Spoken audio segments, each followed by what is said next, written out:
Paz e graça, povo de Deus, a paz do Senhor, meus irmãos, a paz do Senhor, minhas irmãs. Que Deus possa vos abençoar em nome de Jesus. Queremos fazer uma rápida meditação para você, para mim, para todos nós, em nome de Jesus. No livro de Atos dos Apóstolos, capítulo 3, e no versículo 1 em diante, certo dia, Pedro e João estavam subindo ao templo da oração à nona, 3 horas da tarde. E estava sendo levado para a porta do templo chamada Formosa, um homem aleijado desde nascença, para que ali pedisse esmola aos que entravam no templo.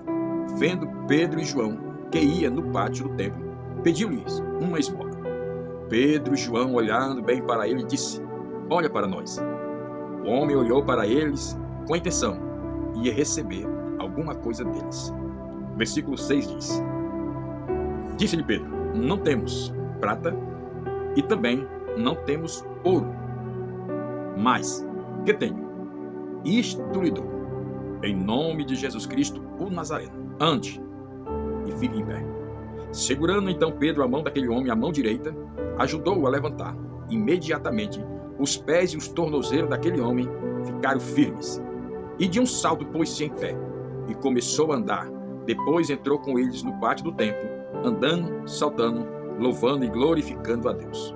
Quando todo o povo ouviu andando e louvando a Deus, reconheceram que ele era o mesmo homem que costumava pedir esmola aos que entravam no templo, ali, na porta chamada Formosa. Todos ficaram perplexos e muito admirados com o que tinha acontecido. Essa é uma continuação de Atos, capítulo 2, depois do Pentecostes. Nós vemos esses acontecimentos logo depois que Pedro e João, eles se direcionam ao templo. E o templo havia muitas portas, que muitas pessoas entravam pelas laterais, mas existia também uma porta principal, uma porta dourada, uma porta bem diferenciada, porta chamada Formosa. E essa porta, muitas pessoas da elite, podemos assim dizer, gostavam de entrar por ela. E ali, a Bíblia relata que alguém colocava este homem ali sentado, na porta chamada Formosa, a entrada do templo, para pedir esmola aos que entravam. A Bíblia não relata, não declara quem o colocava lá, mas alguém colocava ele para pedir esmola aos que entravam pelaquela porta. Mas a Bíblia diz que esse dia foi o dia-chave da vitória daquele homem. No capítulo 3 e no versículo 1 diz que Pedro e João iam ao templo da oração, a nona, 3 horas da tarde. O que nós vemos no versículo 1 é a importância da oração. A importância de quem tem uma vida no altar, uma vida de oração. Nós vemos através dessa ação de Pedro e João uma vida de quem gosta de orar, de quem gosta de ter aquela intimidade com Deus. E principalmente, eles andavam unidos em um mesmo propósito, a oração. Quem não ora, não tem vitória. Quem não ora, está à mercê das derrotas desta vida. Quem não gosta de orar, quem não gosta... A oração é o meio que Deus deixou para você e para mim conversar com Ele, dialogar com Ele, contar, se expressar para Ele. Você pode até dizer: irmão Narciso, ele sabe, conhece esse quadrinho, meu coração. E isso, Ele sabe. E você? Como tem se expressado para Deus? Ele quer ouvir da tua boca. Ele quer saber as intenções do teu coração. Ele quer te ouvir. Ele quer ter um encontro. Ele quer ter uma intimidade com você. Não viver de testemunho dos outros. O bom é viver de testemunho seu para com Deus. A intimidade para com Deus. E esta ação de Pedro e João foi uma ação de quem vive uma vida, quem tem uma vida de oração.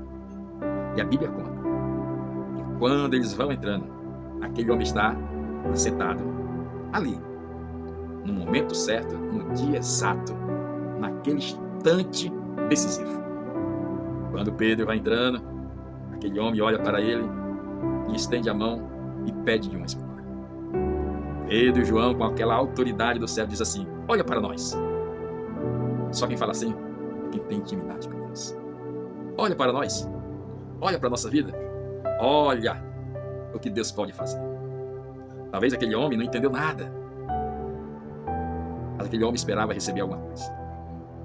E Pedro declara para aquele homem, dizendo: olha, eu e João, nós não temos prata e nem temos ouro. Nós não temos real, nós não temos dólar, nós não temos nada deste mundo que você está esperando. Nós não temos esse pão perecível que você precisa. Não temos. E Pedro vai declarar assim: não temos prata, nem temos ouro, mas o que tem? Escute isso. Escute isso. Pedro não fala o que eu tenho. Pedro diz: não temos prata, não temos ouro, mas o que tenho. O que eu tenho e o que tenho são dois diferenciais de águas, dois divisores de águas. Não temos prata, não temos ouro, mas o que tenho, não o que eu tenho. Quando eu digo o que eu tenho, eu estou dizendo que eu tenho domínio naquilo. Eu consegui. Aquilo ali me pertence. Mas quando diz o que tenho, está dizendo o que está em mim, o que me possui, o que gera na minha vida, o que comanda a minha vida. Era isso que Pedro estava dizendo. Ele não estava dizendo o que eu tenho, o que é meu, o que eu ganhei, o que eu conquistei. Pedro estava dizendo o que está em mim, o que me possui, o que me impulsiona. Pedro e João tinham uma fé tremenda. E ele vai dizer: não tenho prata, não tenho ouro, mas o que tenho? Eu e João, nós queremos repartir com você. Nós queremos te dar também. Nós queremos compartilhar com você aquilo que está em nós. E eles declaram: em nome de Jesus Cristo, o Nazareno. Ele declara a autoridade de Cristo na vida deles. Juntou com a fé que eles tinham. E a fé do mendigo, a fé do homem necessitado ali, juntou os três. E a ação de Deus, através deles, Pedro vai dizer: em nome de Jesus Cristo, o Nazareno, levanta, fique em pé. Mas nós observamos esse versículo, esse pequeno detalhe, você vai ver que muitas das vezes nós oramos, nós cantamos, nós fazemos isso, mas não fazemos o que Pedro fez. Pedro declarou a fé em Cristo Jesus o Nazareno, expôs a sua fé, a fé de João, a eles dois com aquela mesma fé, juntou com a fé daquele homem necessitado, e Pedro faz uma ação que nós cristãos não fazemos. Não é só orar, não é só cantar, não é falar bonito, ter hermenêutica na língua, a homilética, não. O que Pedro fez? Pedro declara: em nome de Jesus Cristo, o Nazareno, fica de pé. Ficou de pé? Não.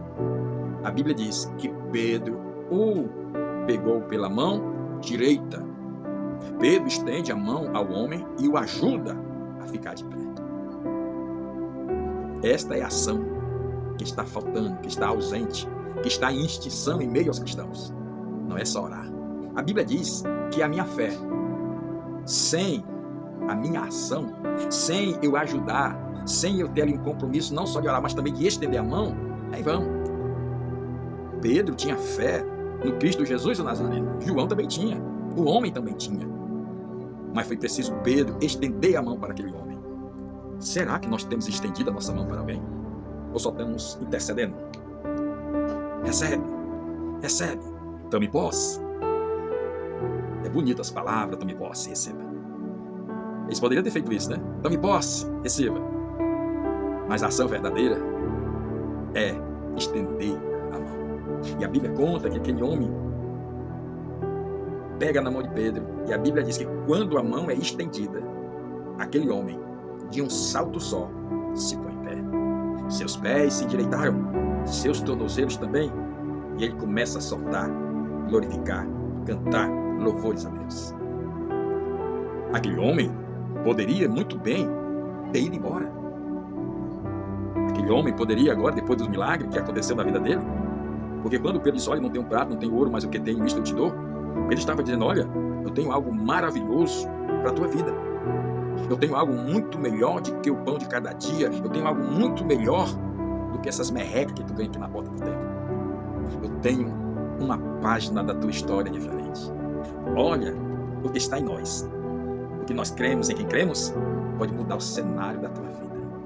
Nunca mais ninguém vai trazer você. Nunca mais você vai ser dependente de ninguém. Nunca mais você vai comer migalha e esmola de ninguém. O que nós temos na nossa vida, vamos compartilhar com você. Vai ser algo sobrenatural. O que nós temos para você é algo do céu, é algo sobrenatural para a tua vida.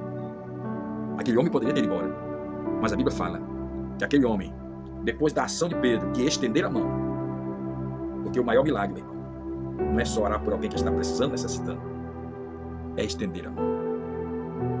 E Pedro estende a mão, o homem levanta, fica de pé, curado dos pés e tornozelo. Vou para casa. A Bíblia conta que ele ficou em pé e entrou com Pedro e João no templo, glorificando, saltando, cantando, exaltando o nome do Senhor Todo-Poderoso. Talvez você tenha refletido sobre a tua vida, quando o Senhor te encontrou, quando o Senhor estendeu a sua mão para você, para nós. Será que nós estamos cantando, saltando, glorificando a Deus? Ou nós estamos em casa, voltamos para casa depois do milagre?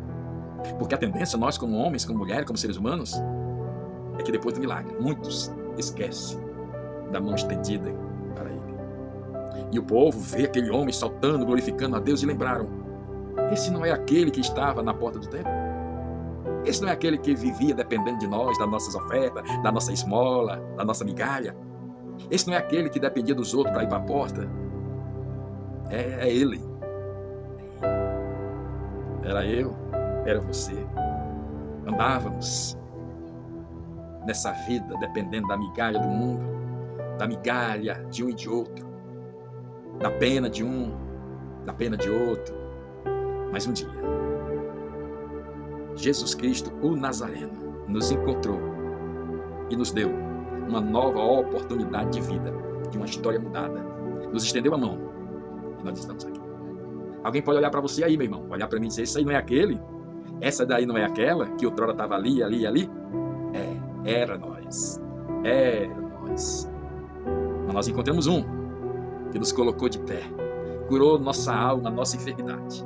E hoje nós estamos aqui, saltando, louvando e glorificando a Deus. Que Deus em Cristo nos abençoe, em nome de Jesus. Um abraço, um beijo no coração e uma ótima semana para você e toda a sua família. Que o Papai do Céu venha a estender cada dia mais as mãos poderosas dele sobre a sua família, sobre a vida daqueles que se afastaram, que ele possa trazer de volta a mesa da reconciliação para com ele. Em nome de Jesus. Abraço, beijo no coração.